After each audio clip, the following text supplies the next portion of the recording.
तो अभी मैं कुछ अपने शरीर के यंत्र के बारे में आपको समझाता हूं। जैसे ये हमारा शरीर का यंत्र है, सूक्ष्म यंत्र जिसके द्वारा हमें परमात्मा को पाना है। तो इसमें एक कुंडलिनी शक्ति, 3 नाड़ियां यानी एक ईड़ा नाड़ी, एक पिंगला नाड़ी, एक सुषुम्ना नाड़ी। ईड़ा, पिंगला और सुषुम्ना, और 7 चक्र हैं, 1 2 3 4 5 6 और 7। इनसे मिलके ये सूक्ष्म तंत्र बनता है जो हमें परमात्मा से जोड़ता है। इनके क्या गुण हैं उनको संक्षिप्त में मैं आपको समझाने की कोशिश करूंगा, परंतु ये फाइनल नहीं होता है, इसके अनंत हैं। तो जब आप ध्यान करेंगे तो वो सीखेंगे, और जब हम श्री माता जी का प्रवचन ध्यान के समय सुनेंगे तो सारा ज्ञान हमारे अंदर आएगा। तो अभी कुछ के बारे में मैं आपको जानकारी दे देता हूं ताकि आप सहयोग के महत्व को समझ सके। तो जो ये पहला चक्र है इसका नाम है मूलाधार चक्र। इसके अंदर ये चक्र हमारे नीचे पेल्विक प्लेक्सिस को चलाता है, यानी जो कुछ एक्सक्रीशन, जो भी शरीर से बाहर फेंकने की क्रिया है वो इसी चक्र की शक्ति से होती है। जैसे यूरिन पास करना, टॉयलेट पर लैट्रिन पास करना, मेंसेस आना, सेक्स करना, वो सब यहीं से संचालित होता है। और इस चक्र में के जो देवता हैं वो श्री गणेश हैं। तो यानी ये पवित्रता का चक्र है। तो जब ये चक्र जागृत होता है कुंडलिनी जागृति से, तो हमारे अंदर श्री गणेश के गुण आने लगते हैं।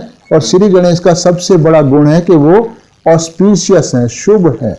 तो ऐसा इंसान सहयोगी शुभ होने लगता है, तो अपने जीवन में तो उसके अंदर खुशहाली आती ही है, और साथ में जिस भी व्यक्ति से मिलता है उसके अंदर भी परिवर्तन आने लगता है। तो जब ये चक्र खराब होता है, यानी तो श्री गणेश की शक्ति हमें नहीं मिलेगी। तो फिर कैसे नहीं मिलेगी? जब भी हम कुछ गलत काम करेंगे, जैसे कोई तंत्र मंत्र विद्याएं हैं, दुष्चरित्र हो जाएंगे, यानी गंदी गंदी चीजें देखेंगे, गंदी गंदी चीजें सुनेंगे, अननेचुरल कुछ काम करेंगे सेक्स वगैरह के, जैसे मान लो होमोसेक्सुअलिटी है या अननेचुरल सेक्स है, तंत्र विद्या है, ऐसे बहुत सारे काम है खराब जो श्री गणेश को पसंद नहीं है। तो वो हम या अपने माता पिता का निरादर करेंगे, तो ये शक्ति हमें मिलती नहीं है और हमारे को तरह तरह के रोग लग जाते हैं। तो बांझपन भी इसी से आता है। नीचे जो एक्सक्रीशन की क्रियाएं हैं वो हमारी बाधित होने लगती हैं। और सबसे बड़ी बात है कि हमारा जो इम्यून सिस्टम है, बीमारी से लड़ने की क्षमता, वो भी धीरे धीरे करके बहुत ही कमजोर हो जाती है। दूसरा चक्र है ये, और ये जो त्रिभुज देख रहे हैं इसका नाम है मूलाधार। इस मूलाधार में कुंडलिनी नाम की शक्ति होती है। तो ये दूसरा चक्र है, इसका नाम है स्वादिष्ठान चक्र। इसकी शक्ति से हम लोग प्लानिंग करते हैं। जितना भी कार्य हम करते हैं प्लानिंग बुद्धि से, वो सब इसी की शक्ति से होता है।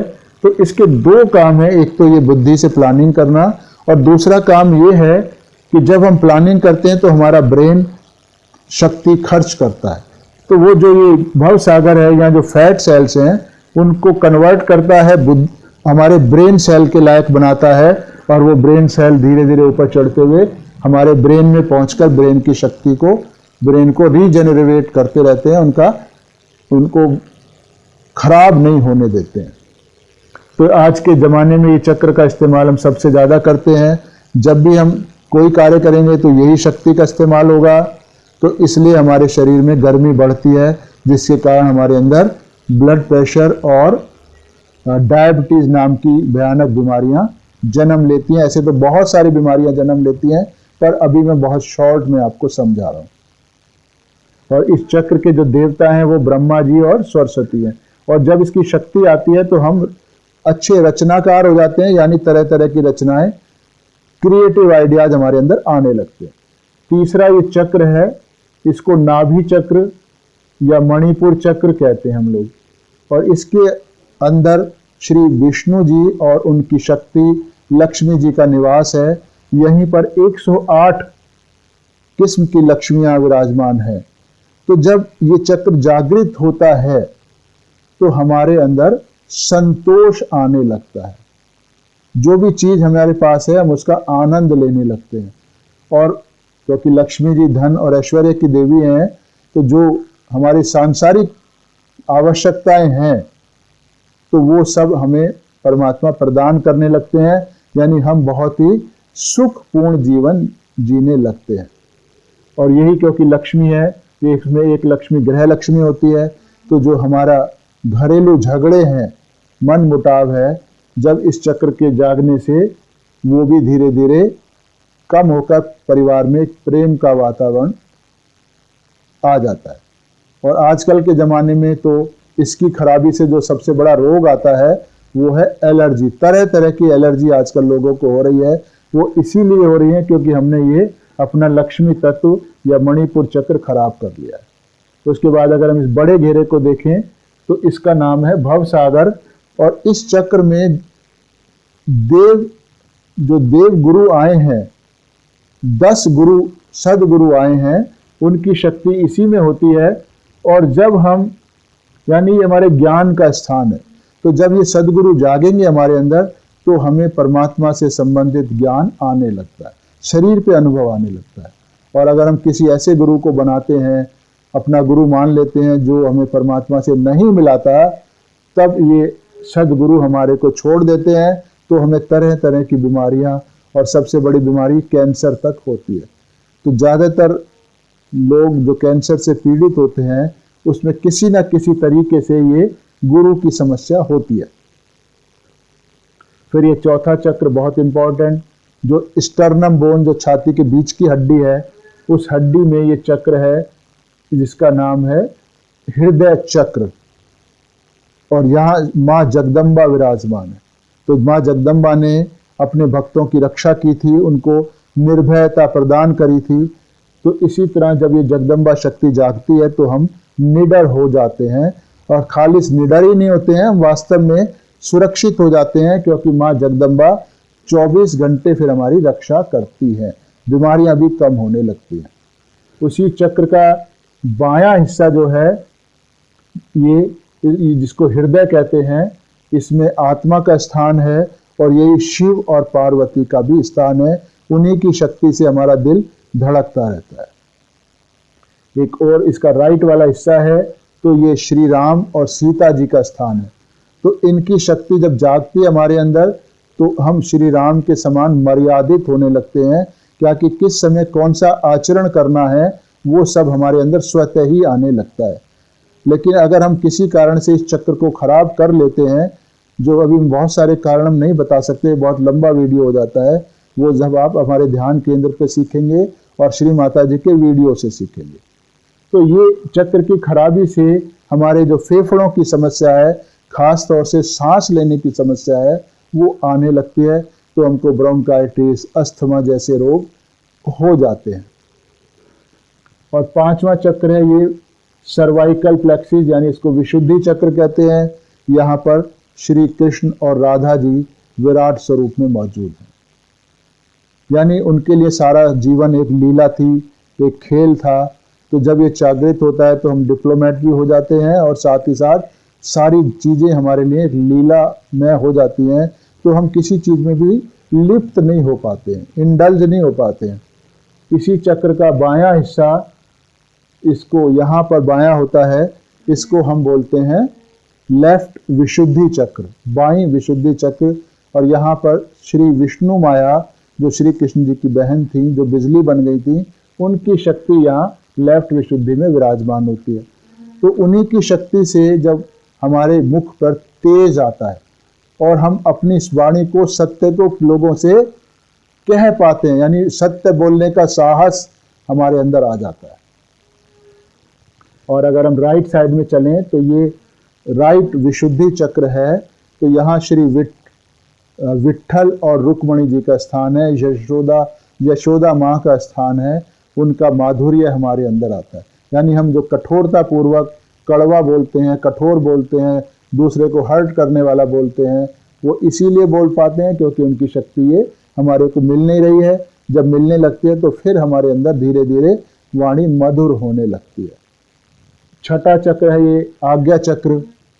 इस पे महाविष्णु जो ईसा मसीह के रूप में अवतरित हुए और उन्होंने हमें क्षमा प्रदान करना सिखाया। तो ये जब जागृत होते हैं तो हम लोगों को क्षमा कर पाते हैं, नहीं तो एक इंसान के रूप में हम किसी को भी क्षमा नहीं करते हैं, और इस दूसरे द्वारा की गई छोटी से छोटी गलती भी हमको जीवन भर याद रहती है। तो वो उससे कुछ फ़ायदा नहीं होता, उससे हम खुद को ही दुखी करते रहते हैं और तरह तरह के रोग लगा लेते हैं। सबसे बड़ा रोग ये होता है कि हमारी सुख चैन खत्म हो जाता है, रात की नींद गायब हो जाती है, हर वक्त क्रोध में हम भरे रहते हैं, दूसरों के प्रति नफरत आने लगती है, घृणा आने लगती है।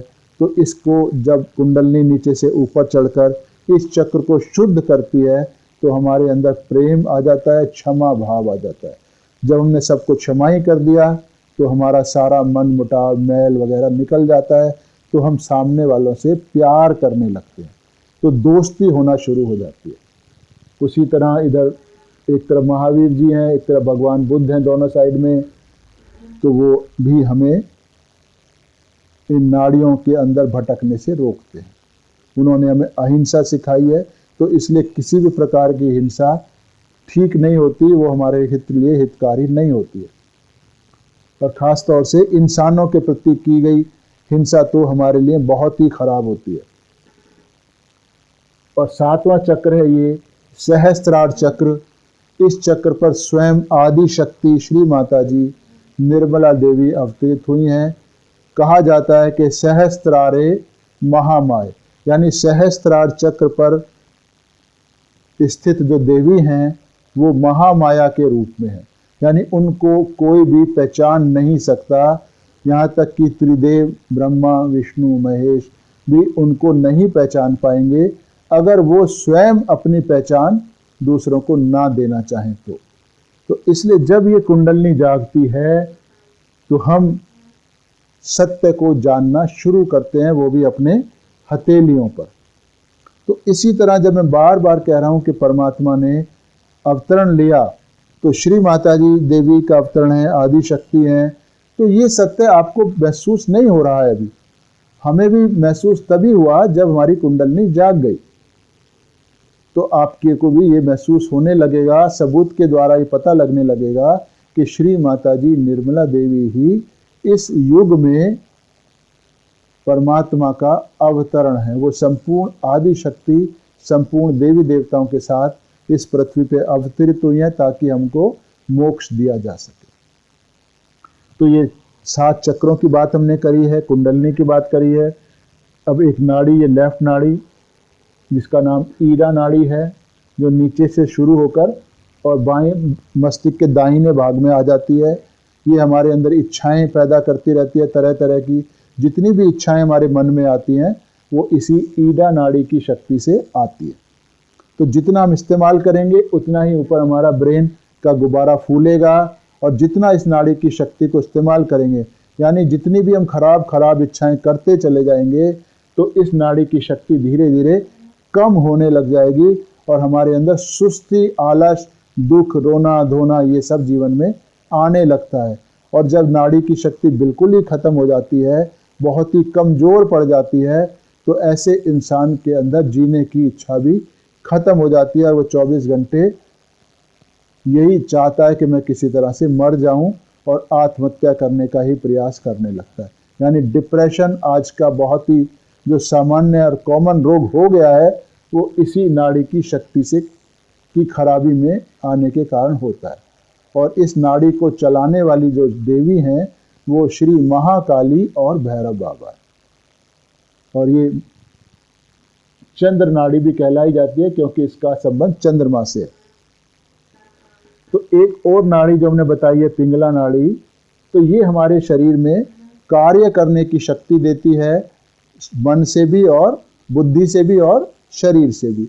तो इस जितना हम कार्य करते चले जाएंगे, जितना हम बुद्धि से या शरीर से काम करेंगे, उतना ही इसकी शक्ति को खर्च करते हैं, और तो धीरे धीरे ये नाड़ी गर्म होने लगती है क्योंकि ये सूर्य नाड़ी है।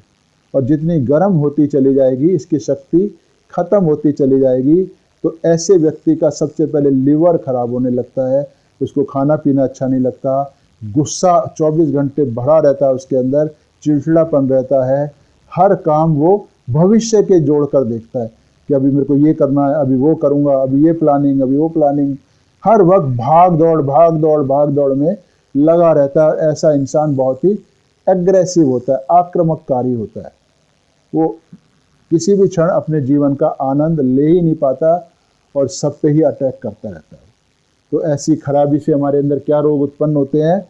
आज के ज़माने में रोग है ब्लड प्रेशर और डायबिटीज़, ये बड़े कॉमन रोग हैं जो हमारे को आजकल इस नाड़ी की खराबी से आने लगते हैं। तो जब ये नाड़ी शांत हो जाएगी तो फिर हमारे अंदर ये सब रोग भी खत्म हो जाएंगे। और इस नाड़ी को चलाने वाले जो देवता हैं वो हैं श्री हनुमान जी और महासरस्वती। और तीसरी नाड़ी जो बीच में है ये हमारे काबू में नहीं होती। जैसे हम खाना खा सकते हैं, वो पचेगा नहीं पचेगा ये हमारे हाथ में नहीं है। हम बिस्तर पे लेट सकते हैं सोने के लिए, नींद आएगी या नहीं आएगी ये हमारे काबू में नहीं है। ऐसी करोड़ों क्रियाएं हमारे शरीर में चलती रहती हैं जिनका हमको मालूम तक नहीं होता, और कोई भी क्रिया हम अपने मर्जी से कंट्रोल कर नहीं पाते। तो वो सभी चीज़ें इसी नाड़ी की शक्ति से होती है, चलती रहती है। और इस नाड़ी को जो चलाने वाली शक्ति हैं वो हैं श्री महालक्ष्मी, जो हमारा विकास करा के अंत में हमें परमात्मा से जोड़ती हैं। तो ये तीनों नाड़ियाँ और 7 चक्रों के कुछ गुणों के बारे में हमने देखा। तो ऐसा आदमी सात्विक होने लगता है। तो ये तो सिर्फ सुनने की और समझने की बात है, पर इनकी सारी शक्तियाँ केवल कुंडलिनी जागृति के बाद ही हमारे शरीर में जागृत होती हैं। तो इसलिए आप सहयोग करें, अपनी कुंडलिनी शक्ति जागृत कराएं, हफ्ते में 1 दिन केंद्र पे जाके ध्यान करें, और सहयोग को जो लाभ आपको होता है उसको सबके साथ शेयर करें ताकि सबका भला हो सके। तो अगर आप इतना करते रहेंगे तो धीरे धीरे आपके अंदर विकास होगा, आध्यात्मिक विकास होगा। तो आपकी हर प्रकार की समस्या धीरे धीरे करके समाप्त होने लगेगी। जो हमारे ध्यान केंद्र हैं उनका पता आपको इंटरनेट पर हमारी वेबसाइट पर मिल जाएगा, जो कि है कि www.sahajaya.org। इंडियन, ये इंटरनेशनल साइट है। इंडियन साइट पे जाने के लिए .in और लगाना होता है। या किसी भी सवाल की जानकारी के लिए सहज योग से संबंधित तो आप मुझको भी फ़ोन कर सकते हैं, जो मेरा नंबर दिया गया है यहाँ पर। तो ये कुछ मैंने आपको बुद्धि से चीज़ें समझाने की कोशिश की है ताकि आप समझ सको कि ये कितने फ़ायदे की चीज़ है। तो जैसे मान लो मैं होम्योपैथिक डॉक्टर हूँ तो मेरे को बहुत फ़ायदे होते हैं इससे। मेरी बुद्धि का स्तर थोड़ा इतना बदल गया है कि अब मैं बहुत ही आसानी से होम्योपैथी की जो गहनता है उसको समझ पा रहा हूँ और दूसरों को समझा भी पा रहा हूँ। नए नए आयाम खुल रहे हैं। तो आप सबको सहयोग करना चाहिए। मैं आपको धन्यवाद कहता हूँ कि आपने वीडियो देखा, पर इससे देखना काफ़ी नहीं है, आपको इसको करना होगा। और ये आत्म साक्षात्कार जो पाएंगे उसके लिए एक लिंक मैं आपको दूंगा, क्योंकि मैं खुद आपको यहाँ पर आत्म साक्षात्कार नहीं दूंगा अभी, क्योंकि उसको आप स्वयं श्री माता जी से प्राप्त करें। उसका लिंक मैं यहाँ पर दूंगा। तो वो लिंक वहाँ से आपको उस पर जाएं, लिंक के द्वारा वो YouTube पे आपको लेके जाएगा। YouTube पे आपका माँ का वीडियो मिलेगा। तो वो जैसे जैसे आपको बताएंगी कि कैसे कैसे अपनी कुंडलिनी जागृत करनी है, कि यहाँ हाथ रखो, यहाँ हाथ रखो, यहाँ हाथ रखो, यहाँ हाथ रखो, यहाँ रखो, यहाँ रखो, यहाँ रखो। तो ऐसे ऐसे वो कुछ बताएंगी, 10-12 मिनट की क्रिया वो करवाएंगी। तो उससे आपकी कुंडलिनी शक्ति थोड़ी सी जाग जाएगी। जब आप रोज़ ध्यान करेंगे तो ये बढ़ेगी, और जितना बढ़ेगी उतना जीवन में खुशहाली बढ़ेगी। तो वो वीडियो दोनों भाषाओं में है, इंग्लिश में भी है और हिंदी में भी है और मराठी में भी है, पर वो तीनों अलग अलग वीडियो हैं। श्री माता जी ने पूरे विश्व में 10,000 से भी ज़्यादा प्रवचन अलग अलग क्षेत्रों में दिए हैं। तो वो सब YouTube पे उनके वीडियो बहुत सारे उपलब्ध हैं। तो वो आप ध्यान के समय सुने तो आपको सहयोग के बारे में बहुत सारी जानकारी मिलेगी, पर वो केवल बुद्धिक जानकारी होगी। असली जानकारी तब होती है जब आप ध्यान करके इस शक्ति को अपने अंदर जगा लेते हैं।